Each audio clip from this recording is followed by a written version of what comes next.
4 tahun silam, ketika usia Cray Andre baru menginjak 17 tahun, ia berdiri di persimpangan jalan takdir.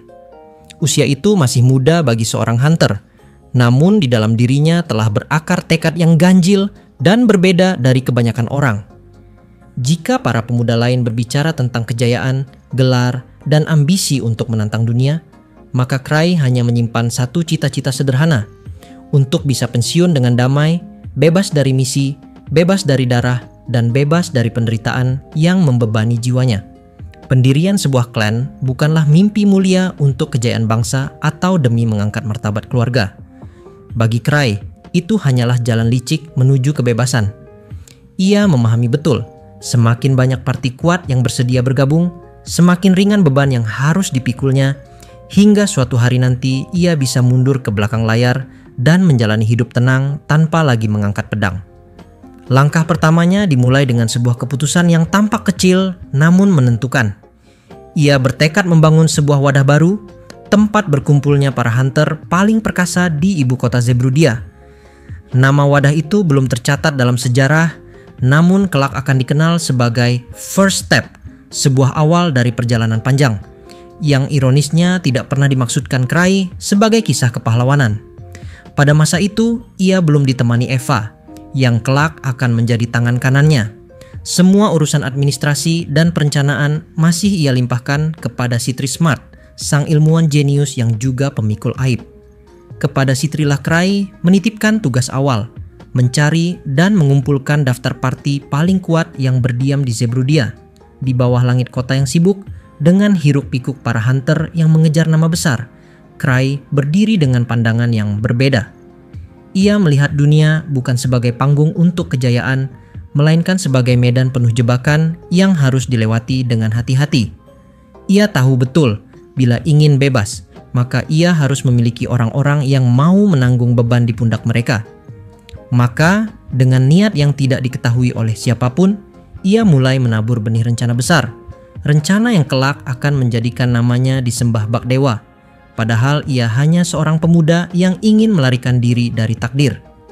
Dan dari sinilah kisah itu bermula. Suatu hari, Cray sempat berbicara kepada Sitri untuk dapat membuat daftar nama dari parti-parti terkuat yang ada di ibu kota Zerbrudia. Perintah Cray terdengar samar, namun Sitri menangkapnya dengan jelas. Ia diminta menelusuri ibu kota Zerbrudia, menggali nama-nama parti terkuat yang mungkin kelak menjadi fondasi First Step. Perintah sederhana, tetapi hasilnya bisa menentukan apakah mimpi Cray akan bertahan atau runtuh sebelum sempat berdiri. Sitri bergerak seperti bayangan. Ia menapaki pasar gelap, meneguk bisikan dari lorong-lorong taverna, hingga mengendap dalam ruang asosiasi hunter. Ia menyusun kabar, menyeleksi rumor, lalu merangkumnya dalam sebuah daftar.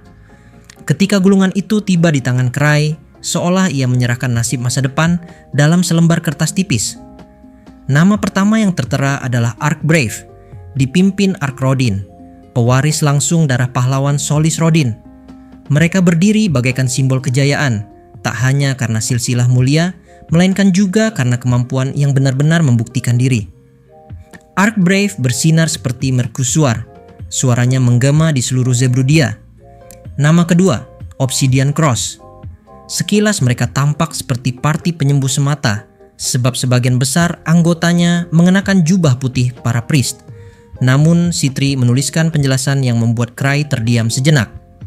Pemimpin mereka, Sven Anger, adalah hunter kelas scout, seorang penembak ulung yang menjadikan busur sebagai perpanjangan tangannya. Ia adalah mata yang menembus kegelapan dungeon, langkah yang ringan melintasi jebakan, dan tangan yang selalu menemukan jalur keluar. Walau kelihatannya rapuh, Obsidian Cross justru adalah parti paling cocok untuk ekspedisi panjang. Mereka menyembuhkan luka, menyediakan penerangan, dan memandu jalan. Kekuatan Sven sebagai scout menjadikan kelompok ini bukan sekadar kumpulan priest, melainkan tombak tersembunyi yang bisa menusuk jauh ke dalam kegelapan. Jika Cray mampu meraih mereka, keuntungan yang didapat bukan hanya kekuatan, melainkan fondasi hidup bagi kelangsungan sebuah klan. Nama ketiga menggema lebih keras, Torch Knight. Tidak seperti kelompok lain yang lahir dari tanah Zebrudia. Mereka datang dari benua jauh di timur, dari negeri yang namanya jarang disebut di barat. Tempat pedang dan kehormatan menjadi hukum. Torch Knight lebih pantas disebut pasukan bayaran dibanding sekadar party. Sebagian besar anggotanya adalah bekas Royal Guard dari keluarga legendaris di Tanah Timur. Disiplin mereka bukan hasil latihan singkat, melainkan warisan darah. Mereka bertarung bukan hanya demi bayaran, tetapi juga demi nama keluarga yang mereka junjung.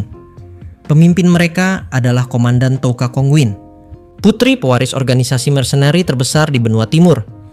Pada saat itu, Touka memang belum resmi menduduki kursi kepemimpinan, namun dunia sudah menyiapkan takdir itu baginya.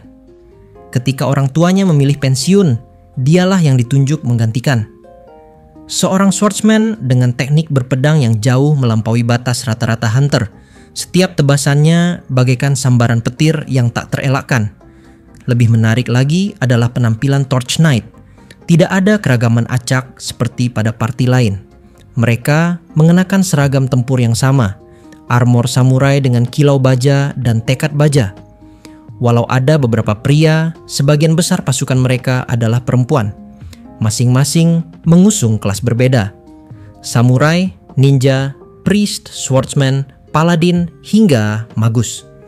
Kombinasi itu menjadikan Torch Knight sebuah unit perang yang lengkap, nyaris menyerupai sebuah pasukan kecil yang bisa menaklukkan medan manapun. Bagi Cry, nama Touka Kongwin bukan hanya sekadar catatan dalam daftar. Ia adalah simbol kedisiplinan, kesatuan, dan kekuatan yang bisa mengguncang ibu kota bila diarahkan dengan benar. Dan terakhir, muncul nama Holy Thunder of Starlight, atau lebih sering disebut Starlight. Berasal dari negeri tersembunyi Yggdra, mereka bukan manusia, melainkan kaum noble spirit. Semua anggotanya perempuan, dan semuanya adalah magus. Pemimpin mereka, Lapis Fulgor, berdiri sebagai perwujudan kesombongan kaum mereka. Indah, mulia, sekaligus berjarak.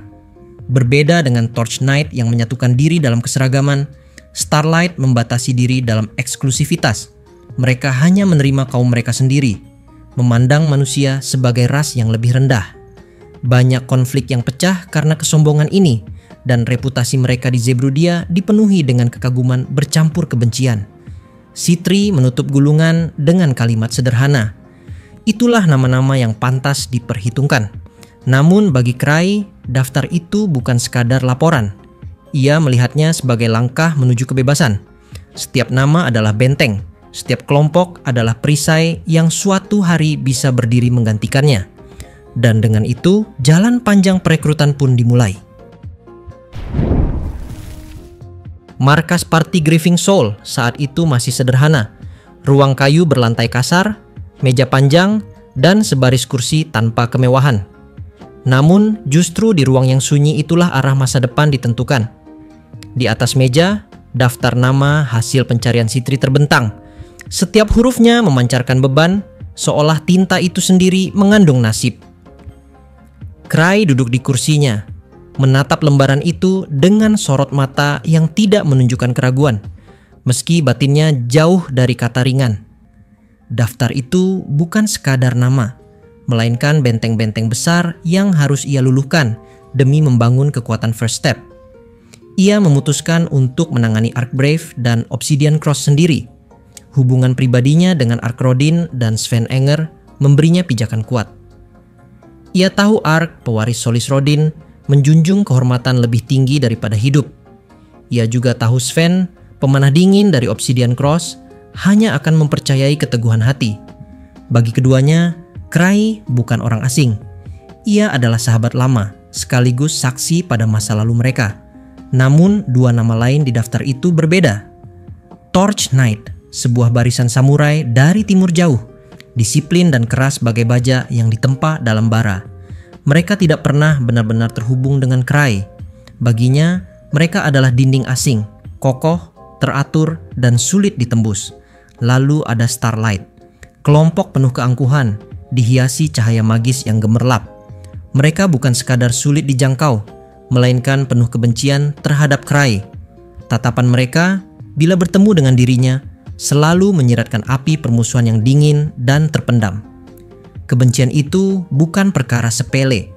Ia berakar pada luka lama, sebuah alasan yang tidak dapat dibuka sekarang.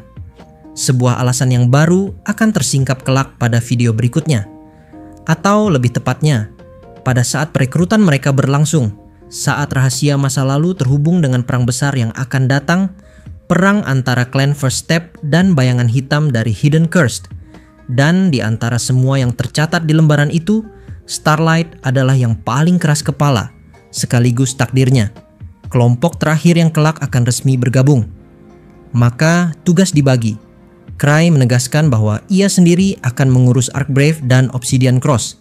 Sementara Torch Knight dan Starlight ia serahkan kepada Luke, Citri, dan Lucia. Citri dengan tatapan penuh perhitungan menerima tugas itu sebagai sebuah permainan strategi. Lucia tetap tenang, wajahnya dingin, menerima peran untuk mengamati dan menunggu. Keheningan jatuh. Daftar di atas meja kini bukan lagi sekadar tulisan, melainkan jalan yang harus ditempuh. Malam itu, saat lampu minyak menggantung redup dan bayangan mereka menari di dinding kayu, Cry tahu jalannya sudah ditentukan. Masa depan akan ditulis oleh keputusan ini. Citri menyunggingkan senyum samar, membayangkan betapa sulitnya menembus benteng disiplin Torch Knight. Dan jauh di dalam bayangan, nama Starlight terdiam bagai duri yang menunggu saatnya untuk menusuk. Dengan demikian, awal perjalanan menuju Torch Knight pun dimulai. Di tengah senja yang meluruh di langit ibu kota, Citri kembali merajut benang-benang liciknya. Ia tahu perekrutan Torch Knight tidak bisa dilakukan dengan cara biasa. Mereka bukan kelompok yang mudah ditundukkan oleh kata-kata manis, apalagi oleh nama besar First Step. Karena itu, ia memilih jalan lain, jalan halus yang tidak kasat mata. Citri menyusun rencana untuk memasukkan Luke ke dalam misi yang sama dengan Torch Knight, bukan sebagai tamu, bukan pula sebagai pengawas, tetapi sebagai rekan seperjalanan yang akan berbagi medan. Rencana itu bukan sekadar kebetulan. Citri ingin menciptakan ruang yang memungkinkan pertemuan alami. Bila Luke dan Tuka berjalan bersama, bertempur di sisi yang sama, berbagi napas di bawah bayang maut, mungkin perlahan tembok yang memisahkan mereka akan runtuh. Dan bila takdir memberi ruang, Luke bahkan bisa terikat lebih dalam. Sebuah ikatan yang dibangun melalui duel pedang, bukan perundingan formal. Namun ketika gagasan itu pertama kali sampai di telinga Luke, ia hanya mendengus hambar. Pekerjaan semacam itu, menurutnya, tidak lebih dari urusan membosankan yang tak pantas untuknya. Ia tidak menolak keras, tetapi juga tidak menaruh minat. Semangatnya nyaris tidak bergerak, seolah jiwa yang malas mencari tantangan baru. Segalanya berubah ketika satu nama disebut, Touka. Seorang pendekar pedang dari benua timur. Seorang samurai yang mewarisi tradisi kuno dan gaya bertarung yang berbeda dari aliran pedang manapun di barat. Mendengar itu, tubuh Luke yang semula lunglai seperti batu mendadak bergetar. Sorot matanya menyala, pupilnya berkilat seperti seseorang yang menemukan harta karun terpendam. Touka bukan sekadar calon sekutu, melainkan tantangan. Dan bagi Luke, tantangan semacam itulah yang memberinya makna hidup. Di dalam dirinya tersimpan sebuah obsesi yang melahirkan perjalanan panjang penuh salah paham. Suatu ketika, Cry pernah menasihatinya.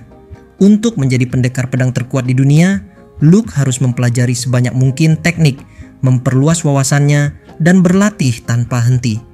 Pesan itu sederhana, tapi Luke menafsirkan dengan cara yang lain. Baginya, kata-kata Cry adalah perintah mutlak. Jika ingin menjadi terkuat, maka ia harus menaklukkan setiap pendekar pedang kuat di dunia. Hanya dengan mengalahkan mereka, ia bisa mencuri, menguasai, bahkan meniru gaya bertarung mereka. Dari situlah lahir obsesi yang ia jadikan takdir, sebuah misi gila yang ia sebut ujian 1000 cobaan. Misi untuk mengalahkan 1000 pendekar pedang, dan dengan itu menguasai 1000 gaya berbeda. Touka, seorang samurai dari timur, jelas masuk ke dalam daftar itu. Bagi Luke, kesempatan bertemu Torch Knight bukan lagi sekadar urusan diplomasi First Step. Ia melihatnya sebagai takdir, sebuah panggilan untuk menambah koleksi dalam perjalanan menuju kesempurnaan pedang. Sitri memahami benar gejolak itu. Ia melihat semangat Luke yang semula padam kini membara dan hanya tersenyum tipis. Biarlah Luke percaya bahwa ia sedang menjalani jalannya sendiri. Padahal setiap langkah itu sudah terjalin dalam benang rencana yang ia anyam demi Cray.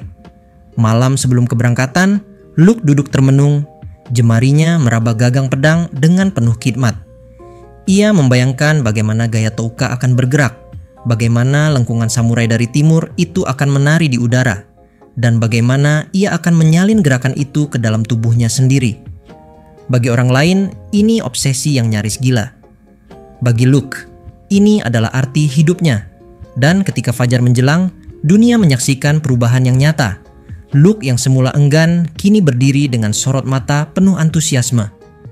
Ia melangkah bersama Sitri, bergabung dengan Torch Knight dalam misi yang akan membuka babak baru. Torch Knight menerima mereka tanpa banyak kata, meski waspada. Di antara mereka, Touka berdiri tegap, samurai dari timur dengan aura yang berbeda dari siapapun di tanah barat. Luke menatapnya sekali, dan dalam hati bersumpah, lawan itu akan menjadi salah satu dari 1000 namanya. Dengan demikian, perjalanan pun dimulai. Bukan sekadar misi bersama, melainkan awal dari ikatan, pertarungan, dan kesalahpahaman yang akan tumbuh menjadi legenda. Uniknya, sesaat sebelum parti gabungan ini memutuskan untuk berangkat, maka Sitri pun tiba-tiba saja langsung berubah pikiran. Di momen ini, Sitri berkata kepada Luke bahwa dia tiba-tiba baru ingat bahwa Cray sempat meminta tolong kepadanya pagi hari ini. Oleh karena itu, Sitri pun membatalkan niatnya untuk dapat ikut pergi bersama rombongan Torch Knight. Sebagai gantinya, Sitri pun membisikkan sesuatu kepada Touka selaku ketua dari parti Torch Knight. Di momen itu, wajah dari Touka seketika berseri, serta mulai dari sanalah Touka dan juga parti Torch Knight akhirnya memutuskan untuk dapat pergi menjalankan misi dengan membawa Luke bersama dengan mereka. Dengan begini, maka Luke pun langsung berpisah dengan Sitri, hingga menyisakan tanda tanya di benak Luke. Sementara Sitri hanya tersenyum polos namun licik sambil melambai kepada Luke.